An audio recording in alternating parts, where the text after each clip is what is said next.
Hello, my name is Robert Gregory, and I'm the CEO of the Australian Jewish Association. Most of the work we do is at a federal level and to a lesser extent at a state level. But lately, we found ourselves getting more and more involved in battling local councils on Middle East conflict motions, of all things. So, here to discuss this with me is Dean Hurlston. Dean's the president of Council Watch, and we're very honored to have you here with us. Thank you so much for having me. Now, many of our viewers would be familiar with your writings from newspapers as well as your TV appearances and radio interviews. But for those not familiar, can you tell us a little bit about Council Watch and the work you're doing? Thank you. Yeah, so we started initially in 2001 before my time as a ratepayer advocacy group. And over the years, obviously, had worked on a lot of things at a state government and a council level. And a few years ago, maybe about 6 or 7, I got involved. And in the last couple of years, we've transformed much more into a advocacy group, lobbying the government and councils around transparency, good governance, good decision making, and most importantly, involving the community in the decisions that are being made. What we do know about councils is that no one really oversees them properly. They're almost a little bit of a law unto themselves. And when they get it wrong, they spectacularly affect people's lives and they can make it, a really negative impact when they do the wrong thing. Okay, well, let's look at a couple of examples of these motions we've been dealing with. Recently in Sydney, the city of Sydney, there was a Greens proposed a motion to boycott Israel. It passed with the support of Sydney's woke Lord Mayor Clover Moore. Only the Liberal Party councillors opposed it.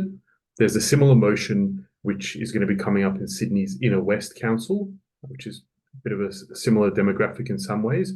And just a few days ago, a motion passed in Canterbury Bankstown Council, which is in Sydney's southwest. This one's interesting because, to my knowledge, it was the first motion in Australia that was initiated by Labor councillors. The independent and Liberal councillors opposed it, but because Canterbury Bankstown is majority Labor, it ended up passing. So I wanted to ask you these motions which call for boycotting Israel. Now, we know they're going to have zero impact on the Middle East conflict. Nobody there is paying attention to it at all, but they do have an impact in Australia, and they have an impact both in terms of cost and in terms of community harmony. Can you tell us a bit about what happens? Yeah, so look, we've seen similar things happen sadly in Victoria with councils like Darebin and Marybeck who've passed, similar motions. The role of local government in every state in Australia is to ensure, peace, order, and good governance and good decision making for the community. You don't get peace and order and good decision making when you're actually making decisions that disparage or discriminate or offend or make negative statements about any people group. So the first thing that we would say is any motion like this that seeks to target a people group based on any characteristic, whether it be race, religion, etc., is against the principles of what local government is meant to be about. Local government is meant to bring the community together and unite them with purpose. It's not about dividing. That doesn't mean you can't pass motions in sympathy for all sides of a conflict, but beyond that, there is no role for local government in this space. We have a federal government, we have ASIO, and we have Foreign Affairs Department that actually are there to handle these sorts of issues. Instead, what we are seeing is the truth that local governments are weak in their governance. They're unable to reject such outrageous motions. And all it does is allow, very small, loud minorities to effectively overtake council, destroy good governance and democracy, and use local government as a proxy to go after people. Nothing good can ever come of that. And it just reflects how poorly run the CEOs and councillors of these councils are actually running our councils that have, $40+ billion a year of our money in them. We want to see them focus on, the footpaths, the drains, etc., the normal stuff, parks, gardens, trees. And what we don't want to see is this division, this incitement, and this hatred. We've seen it in Melbourne already a number of times where the community has seen one group set upon, the other group. And often, unfortunately, that's the pro-Palestinian activists using it as a platform to go after the Jewish community. Mostly, the Jewish community, like the Palestinian community, are horrified by any wall. We just want councils to support everybody, to not take sides, to not pick one over the other, and to just extend compassion to everybody who's affected by any wall. We don't need our councils picking sides on global and international affairs that they know nothing about. I think that's something that the vast majority of ratepayers would be in complete agreement with you on. Can you tell us some of the stories you've heard? We've heard terrible things, death threats. Can you go into some details about what's actually going on? Yeah, in the public domain in Melbourne, there's been quite a few threats even to Greens Party members from other Greens Party members and other members of the community. The hostility isn't okay. There is never an excuse to give death threats to councillors or threats of physical harm. Robust debate on an issue is fine. Beyond that, those councillors and staff should always feel safe and not set upon by the community. What we saw with Councillor Oscar Yildiz from the city of Marybeck in Victoria, which is the area of Coburg, is we saw him set upon to the point where he had to take leave and hire bodyguards and have police guards around him and his family for a long period of time, because he simply made the comment, I don't think this motion belongs in local government and I don't want to vote it. I don't want to debate it. I don't want to pick sides. I think you're putting me in a horrible position. Now, because of that, that incited members, unfortunately, of the pro-Palestine side of the argument to actually go after him and threaten his family and his safety. That is disgusting behaviour. And dare I say, I've been working with the Jewish community on this in Melbourne for quite a while. Never seen anything like that come out of the Jewish community in reverse.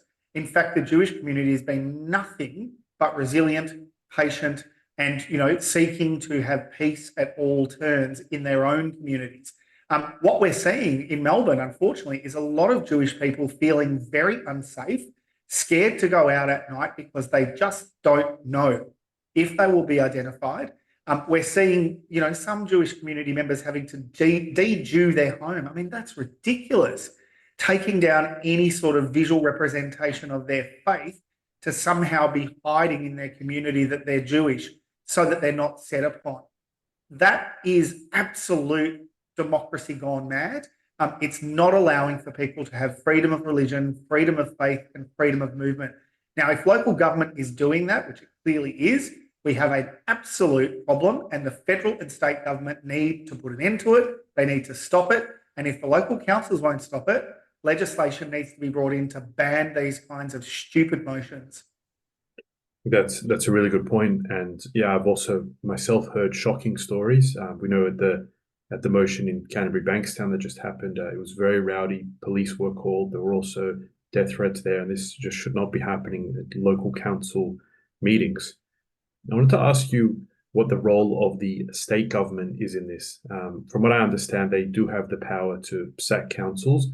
When Marrickville Council in Sydney's inner west once famously attempted a boycott motion, the state government at the time did threaten to sack them. So in states in Australia, what's the power of the local government minister, and can they get involved? Yeah, so in each state, there are similar but varying degrees of what the minister can do. But most ministers for local government can set, guidelines and recommendations on how to behave.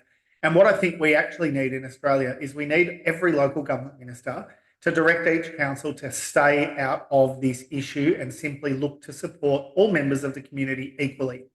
And the ministers need to make that statement very clear that any council that seeks to overstep and get into these issues that are not theirs to play with will find themselves on the end of the minister's wrath and may find themselves right before Parliament being sacked. That would be an appropriate move. It is not their role. They need to stay out of it. And the community, apart from a very small minority of loud activists, just want councils to shut up in this space and stay out of it. If they won't, sack them, get rid of them, replace them with administrators who won't entertain such garbage. What I will say is we did see a CEO in Victoria who actually, in the city of Geelong, Ali Wasty, a CEO there, who refused to entertain a motion presented by the Greens to actually, do exactly what's just happened in Canterbury, Bankstown, and others. And she said, this is not the role of local government. I have a veto right, and I will not allow this in my council. That is leadership by CEOs.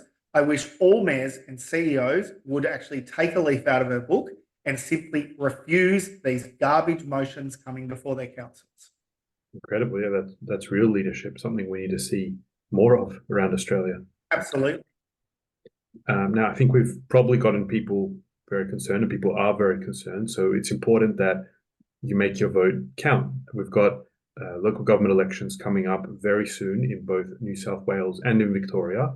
And one of the things that many people aren't aware of is that if they own an investment property, there are some steps they need to take, but they may be able to vote.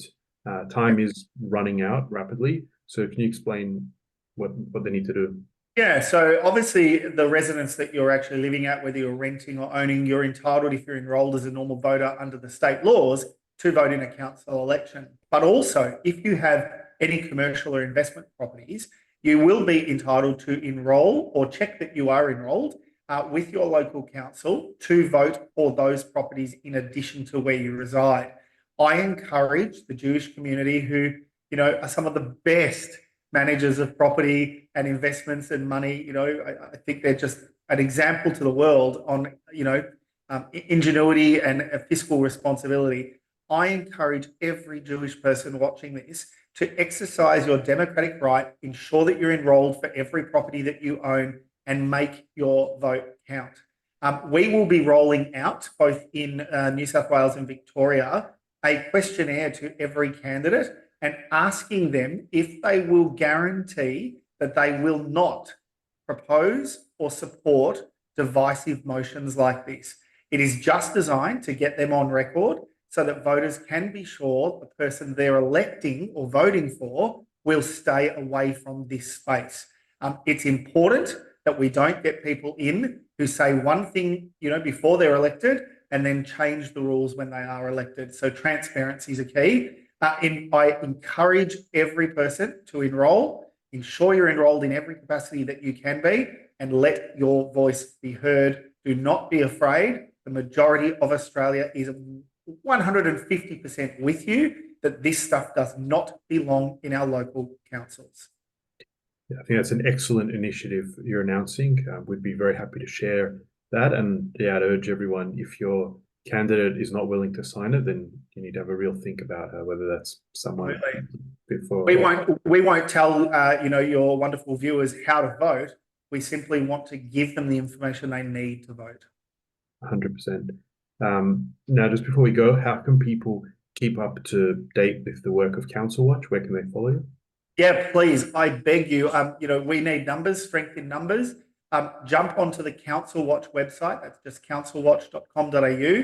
We cover every council, every municipality in Australia. So you can select yours and we will tailor the information we send you to what's happening in your council.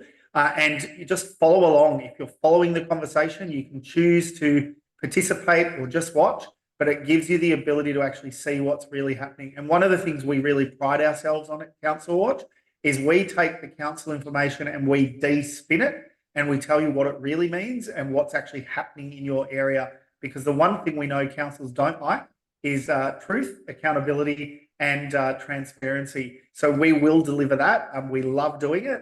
And we just want local better government that delivers better services and better value to everybody. So please jump on our website, sign up for free. It costs you nothing. And essentially follow us and see the work that we do. Get involved.